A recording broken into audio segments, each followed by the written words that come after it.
देखिए, आज आप लोगों को मोलरता पढ़ाते हैं। मोलरता क्या होती है कि किसी निश्चित ताप पर प्रति लीटर विलयन में उपस्थित विलेय के मोलों की संख्या को क्या कहते हैं? मोलरता कहते हैं। जैसे हमारे पास ये एक बर्तन है, पात्र है। इस पात्र में हमने 1 लीटर विलयन लिया। कितना विलयन लिया? 1 लीटर हमने लिया विलयन। 1 लीटर है, ठीक है। इसमें हमने जो है चीनी C12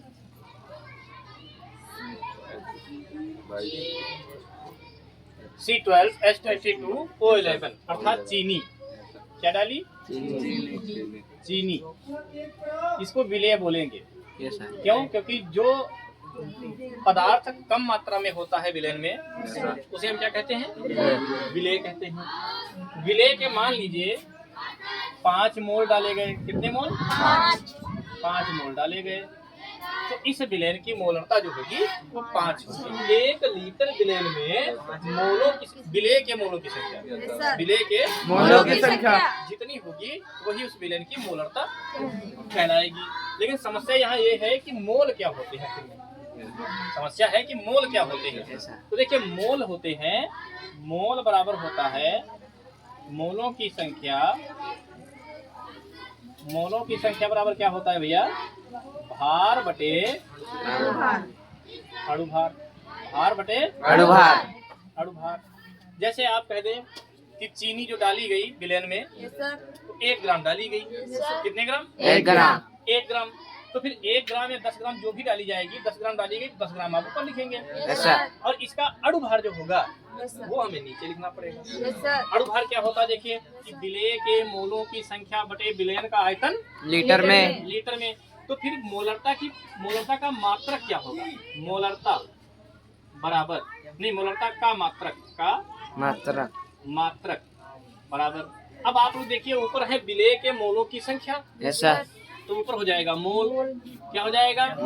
मोल। अब बटे विलयन का आयतन काहे में है? लीटर में। तो नीचे क्या हो जाएगा? लीटर।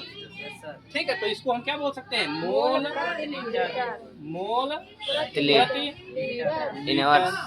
ठीक है नहीं? ठीक है। या फिर इसी को अगर लीटर को ऊपर ले जाओ तो क्या हो जाएगा? Mole litre inverse. या इसी को इंग्लिश में लिखना चाहो तो क्या हो जाएगा? Mole litre inverse. ऐसे भी लिख सकते हो। ये हो गया मोलरता का मात्रक। क्या हो गया? मोलरता का मात्रक। इसके बाद हम बात करेंगे कि यदि हम मान लें कि किसी विलयन में, यदि किसी विलयन में विलेय के मोलों की संख्या, माना किसी विलयन में विलेय के मोलों की संख्या यदि किसी विलयन के वी लीटर आयतन में, इसमें वी लीटर आयतन में मोलों, विलेय के मोलों की संख्या, विलेय के मोलों की संख्या n है, तब मोलरता m बराबर विलेय। देखो, विलेय के मोलों की संख्या कितनी है? n। और ऊपर क्या लिखेंगे? विलेय के मोलों की संख्या। तो क्या लिखेंगे? n बटे नीचे क्या होता है? विलयन का आयतन लीटर में। यहाँ हमने कितना आयतन माना है? v। तो बटे में v। m बराबर n बटे v हो गया। इसमें कोई समस्या तो नहीं है? भाई, हमने विलेय के मोलों की संख्या n मान ली और आयतन जो है विलयन का उसको कितना मान लिया? v मान लिया। तो मोलरता m बराबर n बटे v। ठीक है नहीं? ठीक है। अब देखिए इसके आगे क्या करना है। इसके आगे यदि विलेय का भार जो है स्मॉल w ग्राम हो, माना विलेय का द्रव्यमान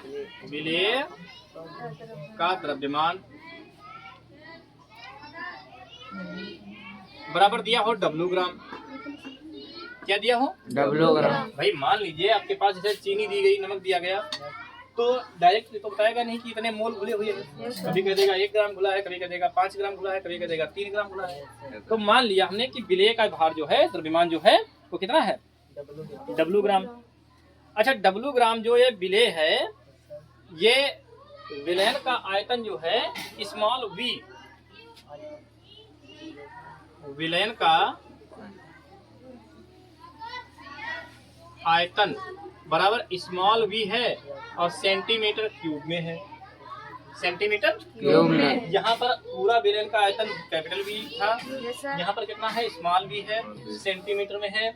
यहाँ पर आपके मोलों की संख्या n थी, यहाँ पर द्रव्यमान दिया गया है W। ठीक है, अब मान लेते हैं कि माना विलेय पदार्थ का अणुभार, विलेय पदार्थ जो भी है, चाहे वो चीनी हो, चाहे नमक हो, चाहे कोई भी पदार्थ हो, उसका जो अणुभार है वो भैया हमने मान लिया m डैश, चाहे स्मॉल m मान लो या फिर m डैश मान लो। हम कैपिटल M मान नहीं सकते क्योंकि कैपिटल M मोलरता मानी गई है, तो अणुभार क्या मानेंगे? m डैश मानेंगे। इतने में कोई समस्या तो नहीं है? इतना तो आपकी समझ में आया है ना? अच्छा, एक बात और है कि यहाँ पर जो ये आपका अणुभार दिया गया है, ये भैया किस चीज में होता है? अणुभार जो होता है, अणुभार जो होता है, इसका मात्रक क्या होगा आपको पता है? यहाँ से अगर हम अणुभार का फार्मूला निकालें तो अणुभार यहाँ आ जाएगा, बराबर भार बटे मोलों की संख्या। क्या आ जाएगी? मोलों की संख्या, है नी? तो अणुभार का अगर मात्रक निकालें, अणुभार का मात्रक, अगर हम अणुभार का मात्रक निकालें तब क्या आएगा? देखिए, भार का क्या हो जाएगा? ग्राम। क्या हो जाएगा? ग्राम बटे मोल। क्या हो जाएगा? मोल। तो हम लिख सकते हैं ग्राम मोल इनवर्स। तो मोल ऊपर जाएगा, इनवर्स हो गया। तो यहाँ पर हम क्या लिखेंगे? ग्राम मोल इनवर्स। ठीक है नहीं? ठीक है। ये मात्रक जो आया है कहाँ से है? देखो, अणुभार, मोलों की संख्या बराबर होता है भार बटे अणुभार। हमने इसके बटे में 1 माना, कैंची गुणा करवाई तो मोलों की संख्या गुणे अणुभार एक साथ आएगा। बराबर भार करना, भार जाएगा उधर, फिर हम मोलों की संख्या का पक्षांतर कर देंगे, बटे में चला जाएगा। ठीक है, भार का होता है ग्राम और मोलों की संख्या का मोल, तो ग्राम प्रति मोल आएगा, प्रति को ऊपर ले जाएंगे, इनवर्स लग जाएगा। इतने में कोई समस्या तो नहीं है? नहीं सर, नहीं समस्या, हम जानते हैं। अच्छा, अब आपको जो है हम बता दें कि मोलरता क्या मानी गई? Capital M। मोलरता ऊपर भी मानी गई, देखिए ऊपर क्या लिखा है? मोलरता नहीं लिखा है? देते हैं मोलरता बराबर कैपिटल M। मात्रक क्या इसका होगा? मोलरता का मात्रक अभी हम लिख चुके हैं, क्या है? मोल लीटर इनवर्स, या मोल प्रति लीटर लिख दो, चाहे मोल लीटर इनवर्स लिख दो। अब हमें चाहिए का n का मान चाहिए। क्या चाहिए? n का मान। अच्छा, n जो है ये क्या है? मोलों की संख्या, मतलब विलेय के मोलों की संख्या। क्या है? विलेय के मोलों की संख्या। तो हम लिख सकते हैं n बराबर, n क्या है? विलेय के मोलों की संख्या। पूरा लिख देते हैं, विलेय के मोलों की संख्या n बराबर, विलेय के मोलों की संख्या n बराबर भार, और भार कितना माना गया है? W बटे अणुभार। अणुभार कितना माना गया है? M dash. डैश नहीं बोल सकते हो, डैश बोलोगे गड़बड़ हो जाएगा। तो n बराबर आपका आ गया W बटे कैपिटल M डैश। ये किसका मान आया? विलेय के मोलों की संख्या, n का मान आया। किसका? n का। अब हमें क्या चाहिए? हमें चाहिए V, मतलब टोटल जो है विलयन का आयतन लीटर में चाहिए, लेकिन यहाँ हमने क्या माना है? सेंटीमीटर क्यूब में। तो हम क्या लिखेंगे? V बराबर आपका हो जाएगा स्मॉल v अपॉन 1000। ये क्या हो जाएगा? कैपिटल V का मान हो गया। किसका मान हो गया? कैपिटल V का मान हो गया। और जब कैपिटल V का मान आपको मिल गया, अब इसको अच्छा समीकरण 1 मान लीजिए। यहाँ पर जो ये है, इसको आप समीकरण कितना मान लेंगे? 1 मान लेंगे। इसको समीकरण 1 मानेंगे, फिर लिखेंगे n और v के मान समीकरण 1 में रखने पर क्या लिखेंगे? n v के मान और v के मान समीकरण एक में रखने पर समीकरण एक में रखने पर तो देखिए कैपिटल एम बराबर क्या हो जाएगा, स्मॉल एन ऊपर है, स्मॉल एन का मान क्या है, डब्ल्यू बटे एम डैश। डब्ल्यू बटे capital M dash, yes sir. ठीक है नहीं, ठीक है, बटे इसके बाद क्या है वी, वी का मान क्या है स्मॉल वी स्मॉल बटे 1000। 1000। कोई समस्या तो नहीं है। नहीं सर। अब देखिए कैपिटल एम बराबर क्या हो जाएगा, डब्ल्यू बटे एम डैश। ये बटे वाली भिन्न जो होती है गुणे में जाती है, तब नीचे के ऊपर, ऊपर के नीचे हो जाती है। Yes sir. तो 1000 बटे स्मॉल वी। Small we. कोई समस्या तो नहीं है। नहीं।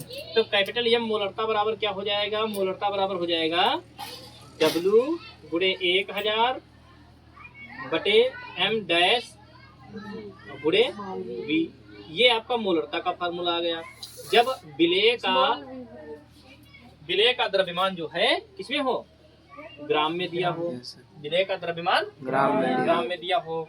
अच्छा, यहाँ से कभी कभी क्या होता है कि क्वेश्चन कहता है मोलरता दे देता है, फिर पूछता है कि कितना विलेय घोला गया, कितने ग्राम विलेय घोला गया है। तो अगर हम डब्ल्यू का मान निकालना चाहें तो इसके बटे में 1 मानेंगे, कैंची गुणा करवाएंगे, डब्ल्यू करना, डब्ल्यू गुणे 1000 के करना 1000 बराबर एम और एम डैश की गुणा करवाएंगे, क्या हो जाएगा एम गुणे एम डैश डैश, ठीक, ये तो हो जाएगा यस सर। गुणे वी, गुणे वी भी तो होगा, यस सर। एम गुणे एम डैश गुणे वी, ये तो हो जाएगा। Yes sir. अब यहाँ से हमें डब्ल्यू का मान निकालना है, तो डब्ल्यू बराबर हो जाएगा कैपिटल एम गुणे कैपिटल एम डैश गुणे वी बटे 1000। तो यहाँ से हमें डब्ल्यू का मान भी मिल गया, ठीक है। क्या कहीं पर ऐसा है जो आपकी समझ में नहीं आया है, ये आपका कंप्लीट हो गया है डेरिवेशन, ठीक है नहीं, ठीक है। फिर से एक बार देख लीजिए अगर आपको समस्या है। देखिए किसी निश्चित ताप पर तापमान बदलना नहीं चाहिए। Yes sir. निश्चित क्योंकि तापमान के बदलने पर मोलरता प्रभावित हो जाएगी। तापमान के बदलने पर मोलरता प्रभावित हो जाएगी। कैसे प्रभावित हो जाएगी, जैसे आप लोग समझते हैं कि जल मान लीजिए भाप बन के उड़ रहा है, तो जल जो भाप बन के उड़ रहा है ये तापमान के कारण उड़ रहा है। तापमान बढ़ाओगे भाप बढ़ेगी, तापमान कम करोगे भाप कम हो जाएगी। क्यों? क्योंकि ये जो भाप है ये तापमान पर निर्भर करती है। तो जो मतलब क्रिया तापमान पर निर्भर करेगी, वहाँ पर तापमान निश्चित होना चाहिए। तापमान बदलेगा, जो भी क्रिया हो रही है वो बदल जाएगी। तो निश्चित ताप पर प्रति लीटर, प्रति का मतलब 1 लीटर।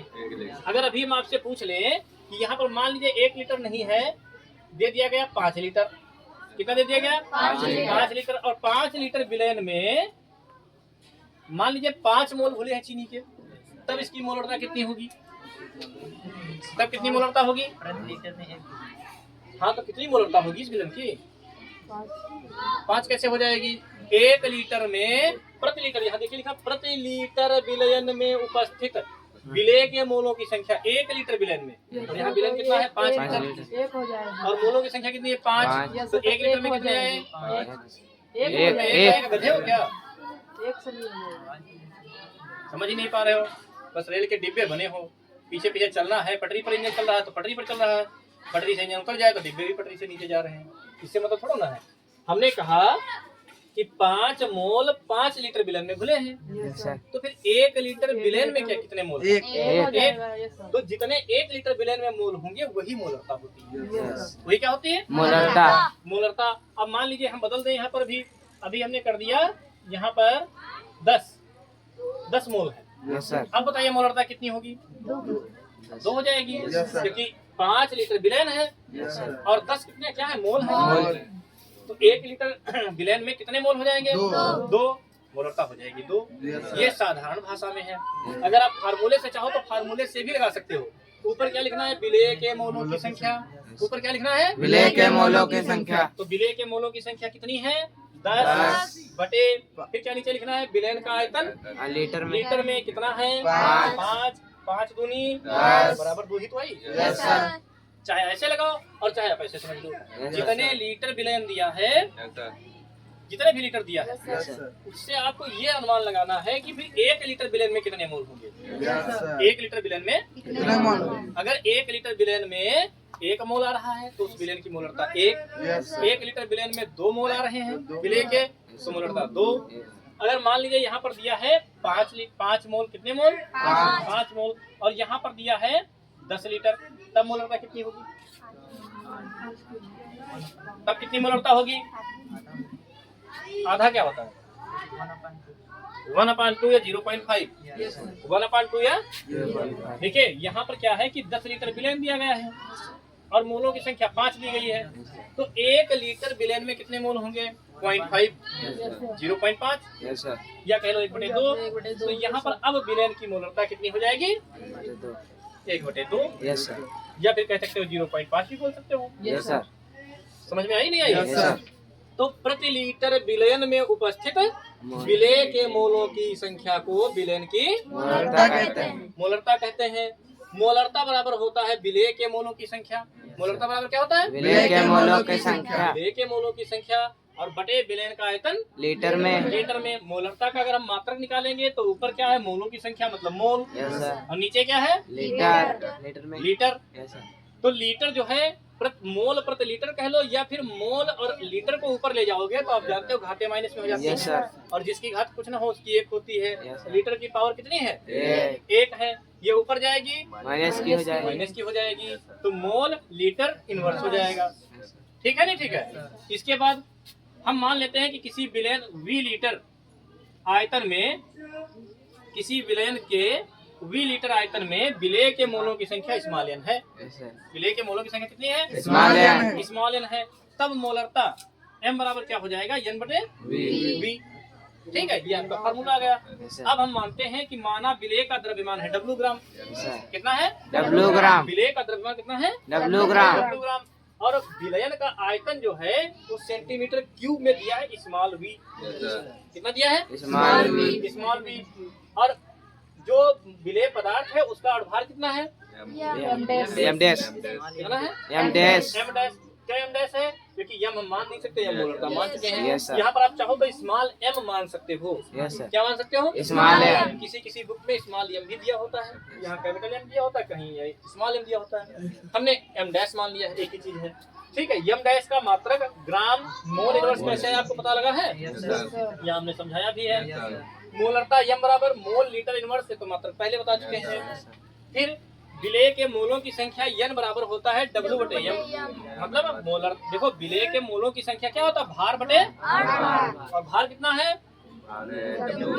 W, और अणुभार कितना है m डैश, और जो तो n बराबर कितना हो गया W बटे m डैश और जो v दिया है कैपिटल V वो स्मॉल v बटे 1000 के बराबर दिया है। यस सर n और v के मान समीकरण 1 में रखने पर समीकरण 1 यहाँ है। यस सर m बराबर n की जगह पे n का मान W बटे m डैश बटे v की जगह पे v बटे 1000 की करना। यस सर ये भिन्न जो है गुणे में चली गई यस सर तो उल्टा हो जाएगी।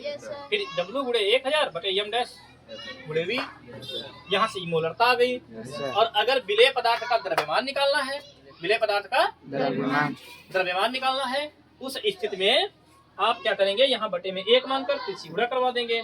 W करना W हो जाएगा नहीं हो जाएगा? यस सर करना W और 1000 W 1000, यस सर इसकी गुणा करवाएंगे इससे तो m डैश गुणे v m डैश गुणे V W बराबर क्या हो जाएगा m गुणे m डैश गुणे v, और ये 1000 बटे में आ जाएगा। Yes, sir. इस तरह से आपका जो ये है कंप्लीट हो गया डेरिवेशन। ठीक है। Yes sir